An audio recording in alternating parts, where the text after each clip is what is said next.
Bem-vindos. A minha apresentação tem a ver com virtualização de dados e como é que a estratégia de virtualização de dados pode ajudar na gestão de dados de Advanced Analytics. Este tema é extremamente importante e está muito relacionado com aquilo que é o tema do próprio evento, portanto, The Future of Intelligence.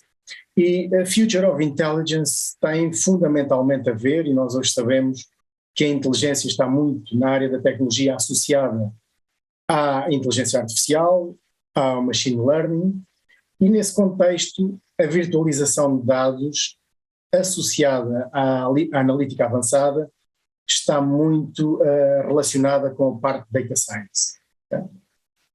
E na área de data science, aquilo que nós sabemos é que na vida de um cientista de dados, muito do tempo que esse cientista de dados passa é essencialmente a encontrar dados e a trabalhar os dados numa forma inicial para que os tenha no formato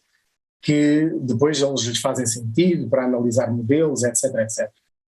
De acordo com um survey da Anaconda, que é uma das plataformas mais utilizadas para desenvolvimento relacionado com a área de ciência dos dados, a maior parte das tarefas de um cientista de dados estão representadas nessa pequena imagem. Não é? Portanto, estamos a falar de trabalhar a informação, de visualizá-la, de, por fim, criar os modelos, fazer o deployment, a instalação desses modelos e depois manter, monitorizar e manter tudo em produção. Neste contexto, aquilo que um cientista de dados mais faz, na verdade, é primeiro encontrar os dados, ter acesso a esses dados que implica ter algumas credenciais, transformar normalmente os dados noutro formato que não aquele que é o formato original, depois combinar dados provenientes de várias fontes, por fim, neste contexto, limpar dados ou eliminar registros incompletos por forma a chegar à modelação efetiva e àquilo que é, digamos, o centro da ciência dos dados, que é a modelação da informação. Podemos acrescentar outros pontos nesta lista, mas na verdade um cientista de dados não faz só aqueles pontos que tínhamos ali. Num processo de ciência dos dados, que na verdade é longo, pode ser longo, e é uma sequência de tarefas e muitas vezes repetitivas, algumas delas, tudo começa por enquadrar o problema, preparar os dados, modelá-los e, por fim, colocar esses modelos e toda essa tecnologia em produção. Na verdade, parte destas tarefas, algumas são muito interessantes e os cientistas de dados gostam, aquelas áreas que temos aí, que eu tenho aí representado à verde, e há outras áreas em que não só não gostam, como detestam fazer, porque são não só repetitivas, porque é um processo manual, porque é um processo demorado e que, na verdade, acrescenta pouco valor àquilo que é a sua atividade mais importante, que é modelar os dados. Portanto, neste contexto, e voltando um bocadinho ao survey da Anaconda, acaba por a primeira parte deste processo que vimos atrás ser um processo muito manual, extremamente propício a erros, repetitivo, que torna as coisas entediantes e as organizações apercebem-se que na verdade tem baixo valor acrescentado e, quando tudo somado, estamos a falar de 66% do tempo, mais ou menos, é passado nestas tarefas, ou seja, tarefas manuais, repetitivas, que dão uma abertura para muitos erros e que, se e quando automatizadas, trazem mais-valias à organização em tudo aquilo que são as tarefas de ciência dos dados. E não somos só nós que o dizemos, na verdade o Gartner, num report recente, diz que a maior parte das empresas, ou grande parte delas, 50%, está muito focada na integração de dados, 37% está muito focada em tecnologias que vão ser relacionadas com aquilo que é a integração ou agregação e preparação de dados e, portanto, até ao final de 2022, as top 3 dessas tecnologias estão relacionadas com estes temas. E esta integração de dados e no fundo, esta preparação de dados já foi tentativamente resolvida no passado, principalmente com a inclusão de data warehouses. Portanto, o surgimento de um data warehouse veio ajudar a agregar parte da informação para uma análise a posteriori, portanto, a criação de tudo aquilo que era o suporte para business intelligence, analytics, etc, etc. Mais recentemente, os data lakes tentaram dar um pouco um avanço nesta tecnologia. Agora, também é verdade que tanto o Data Warehouse, que já é de 92, como o Data Lake, que já é de 2008, são tecnologias que, dada a grande mudança e a rapidez da mudança em termos de acesso aos dados e de quantidade de dados, volume de dados, variedade dos dados, parte destas tecnologias começam a não ser exatamente o ideal para agregar, integrar, consumir informação da melhor forma. E eu vou-me socorrer aqui de uma frase muito famosa do Sr. Albert Einstein, que, na verdade, coloca exatamente o ponto em que nós estamos de uma forma muito clara, embora neste contexto fosse associado a outra área, não é? Que é, não podemos resolver os nossos problemas de hoje com tecnologias que usávamos quando eles surgiram ou quando foram desenvolvidas num passado recente, não é? Tendo em conta que as coisas mudam e mudam muito, muito rápido. E é nesse contexto que surge, além dos data lakes, a virtualização dos dados. Okay? Nós já temos um conhecimento grande daquilo que é a virtualização da infraestrutura. Mais recentemente, a virtualização dos dados foi um tema desenvolvido e é cada vez mais abordado pelas organizações, porque permitem uma grande agilidade e uma facilidade enorme de aceder aos dados sem toda a complexidade de ter que os mover, de ter que os replicar, o que acarreta normalmente e sem dúvida nenhuma vários problemas, sendo que o primeiro deles é que os dados, ao serem movidos de uma fonte para um destino, rapidamente ficam desatualizados na origem, o que implica novas transformações, novas movimentações de dados de um ponto ao outro. Ora, queremos evitar isso, tentamos evitar isso ao máximo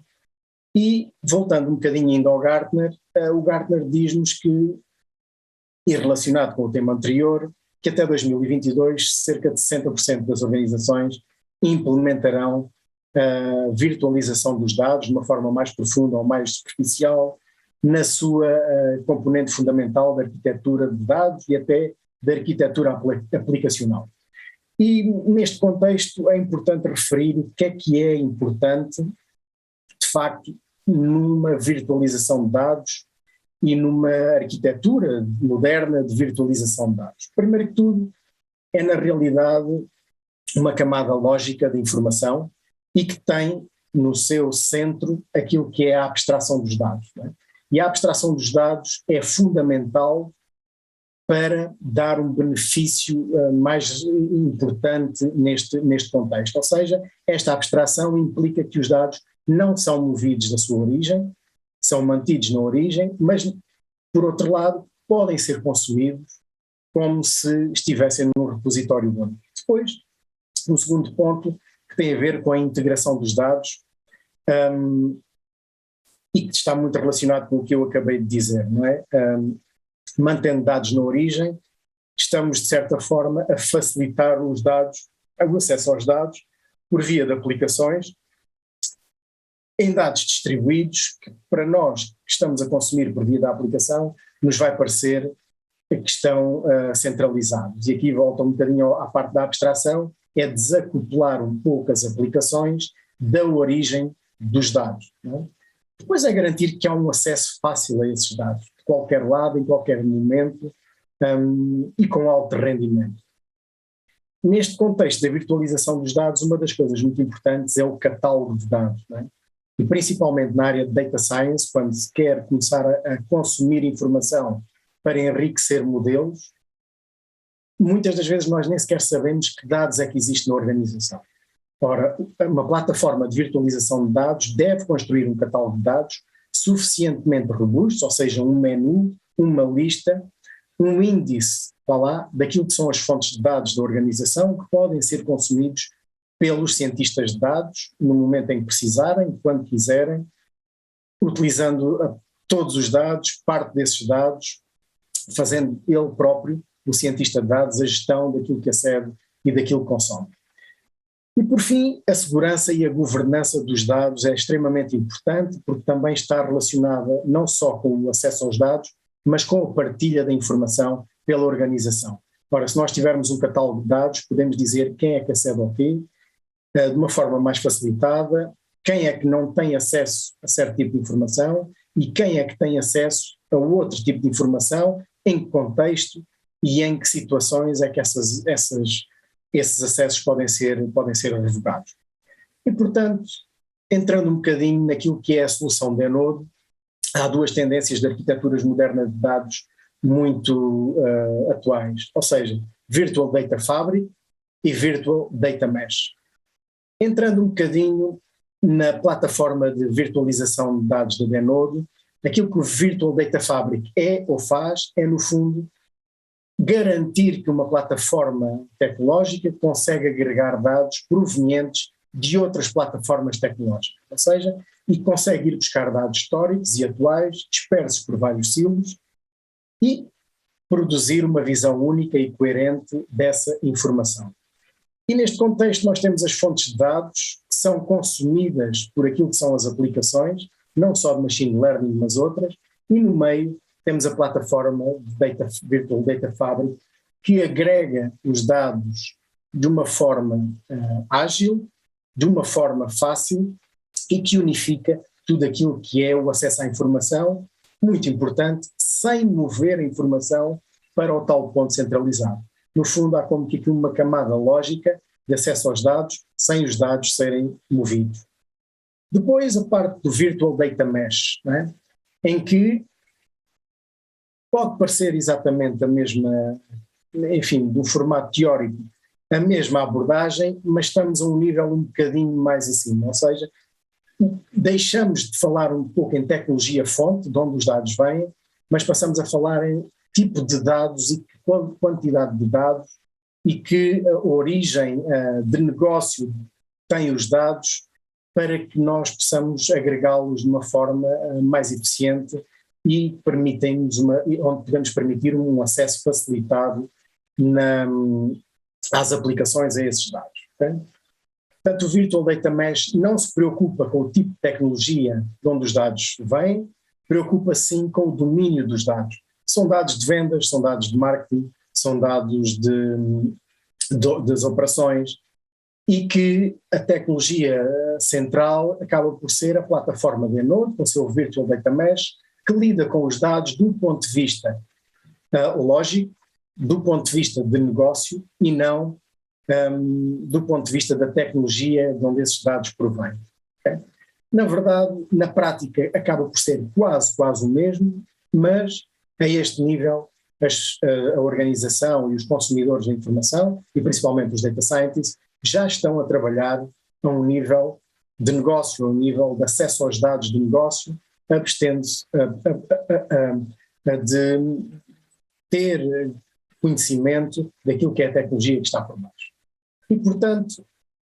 esta é a segunda vertente, que tem uma variante que é o facto de muitas destas fontes tecnológicas e de acesso aos dados estarem hoje dispersos por componentes on-premise e componentes na cloud. Não é?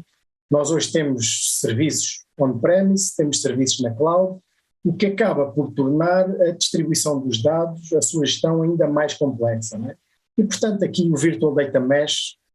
apresentado aqui como Multi-Cloud Data Mesh, acaba por solucionar esse problema, implementando a tecnologia da mesma maneira que funciona on-premise, mas numa vertente de cloud, não é? Orientada à cloud. O que acaba por se traduzir, mais uma vez, numa camada de abstração dos dados e os dados unificados, sem que eles saiam da origem, com toda a segurança e de acesso universal às aplicações e ao consumo, principalmente ao consumo dos data scientists que têm que recorrer ao acesso a muitos dados para fazer a sua modulação de informação. Na verdade, acaba por ser um Logical Data Fabric, e aqui sou eu já a fazer aqui uma variação, de facto, na mensagem, mas acabamos por ter um Logical Data Fabric onde as várias fontes acabam por entregar os dados e depois os vários consumidores, sejam eles pessoas, sejam eles aplicações, acabam por aceder. Não é? Neste contexto, os benefícios são enormes, não é? São enormes porque acabamos por poder integrar dados sem ter que os mover da sua fonte, acabamos por ter quase como que uma linguagem unificada para agregar dados e aceder aos dados, principalmente em tempo real, e podemos transformar esses dados a pedido, onde podem ser partilhadas especificações das necessidades que, por exemplo, um data science necessita em termos de dados, e as pessoas mais da área de infraestrutura podem partilhar esses dados e podem configurar, digamos, a plataforma de Node para que os dados sejam disponíveis fiquem disponíveis aos data scientists, ter dados em cache, ter dados em memória, para que seja mais fácil, mais rápido aceder a eles, com todo o benefício daquilo que são os metadados, o que, de alguma maneira, deixa mais tempo para a componente analítica. Foi isso que, por exemplo, a DNB fez, que quis construir um laboratório de data science escalável, no fundo para ter casos de uso suportados por analítica avançada e poder escalar e poder ter agilidade no crescimento da plataforma de dados, e que implementou Denode, que de certa forma acedeu aos vários data warehouses que existiam, aos vários data lakes, estando eles on-premise ou na cloud, no AWS, inclusivamente com instâncias de Cloudera, por exemplo, e que permitiu aceder a tudo aquilo que são os dados aplicacionais que eram e que faziam falta para os data scientists apresentarem os seus resultados e fazer a sua modulação. A Denode é um líder na área de gestão de dados. A Forrester apresenta no relatório recente a Denode no quadrante dos líderes e, portanto, a sua plataforma de virtualização de dados é uma das mais utilizadas a nível mundial e, portanto, deve ser sempre pensada como uma das potenciais soluções para uma solução nesta área. Já no que diz respeito à Kairos, a Kairos é uma multinacional francesa com mais de 25 anos de experiência na área da analítica e que tem um conjunto de soluções na área de analítica, inclusivamente virtualização de dados, e que somos líderes também nesta área e que estamos espalhados pelo mundo inteiro, com vários escritórios, e, portanto, todo o nosso negócio assenta nesta tecnologia e ficamos à disponibilidade vossa para que nos consultem para falar mais sobre estes temas. Era aquilo que eu tinha para vos apresentar. Muito obrigado e um bom resto de dia.